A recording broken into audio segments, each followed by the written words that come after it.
93 Boxing, I'm back with a quick video.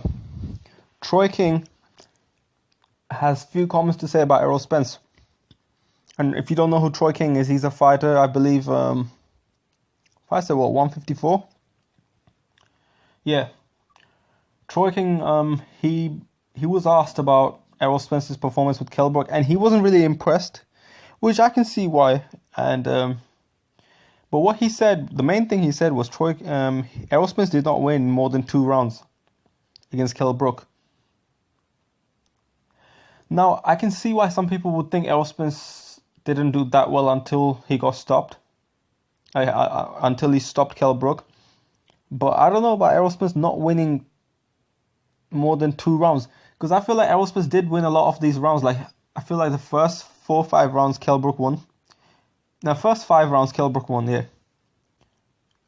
I think. Maybe, yeah, up to, actually no, first 4 to 5, okay? Maybe 5 rounds. But from 6th round onwards, Errol Spence, I scored it for Errol Spence 6, 7, 8, 9, 10. Maybe 1 round you can actually give it to Kell Brook out of those 6 to 10 rounds. But other than that, I personally feel, this is my opinion, that Errol Spence won. Now, some people I can see why Troy King would think the way he's thinking. Because some people see Errol Spence don't look flashy. That's the thing. When Kell Brook's landing punches, is very eye-catching punches. Errol Spence, not really. He's not like that. And he throws a lot of body punches, which a lot of people fail to score. Maybe that's why he feels like that. He also made a few other comments that Errol Spence has few weaknesses, like he doesn't move around well, and he tends to move his head backwards when his opponent attacks. And Errol Spence needs you to be there for Errol Spence to hit you. Which, you know what, I agree with that. I actually agree with that. Errol Spence was never able to hit Kell Brook when Kell Brook wasn't moving. And that's why I was kind of frustrated with Kell Brook. Like, even though I kind of, certain shit that he does I dislike, I kind of wanted him to win. And genuinely, people say I'm a Kell Brook hater. I do hate some of the things he does, but I do want him to do well. Right? Look, I don't expect Billy Joe Saunders to fight top fighters because he's not a top level fighter. But Kell Brook is a top level fighter. Therefore, I expect him to fight top level fighters. Kell Brook at one point wasn't really moving a lot. Maybe that's because due to the body shots. But if Kell Brook was able to move around, he probably wouldn't even have the eye injury. Or it wouldn't even become worse to the point where Kell Brook might think of quitting.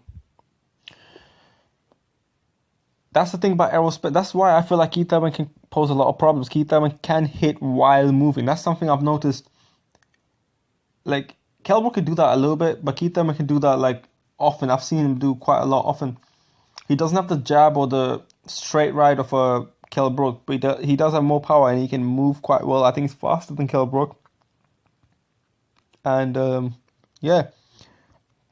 Errol Spence needs you to be there. That's a very good point he made, and I feel like a lot of people are not noticing that. He doesn't really hit a moving target very well, and he's not Troy King also says as he moves his head back straight, he doesn't even counter you from there. And you know what? That's kind of true. I do agree with that. I think I said this in my post-fight thoughts. Kell Brook to a certain point, right? To a certain little point.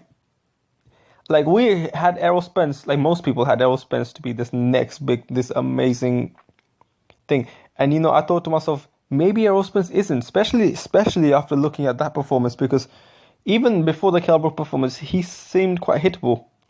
And Errol Spence was hittable throughout the fight. Every time Kell Brook threw, he pretty much landed.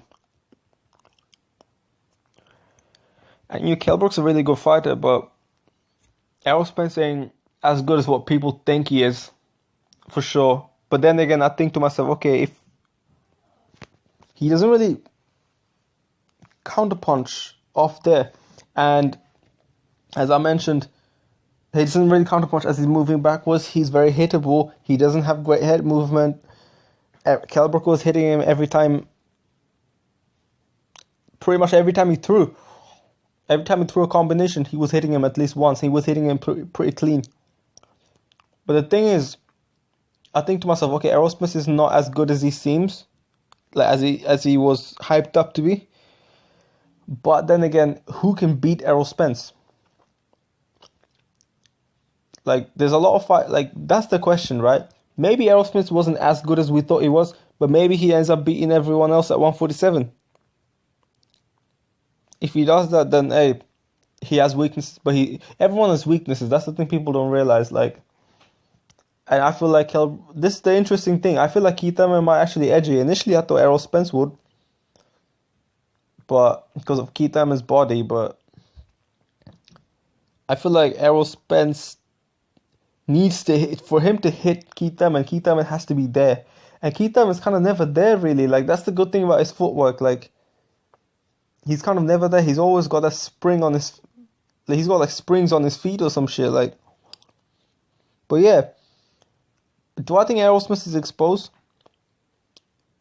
For someone to be exposed, right?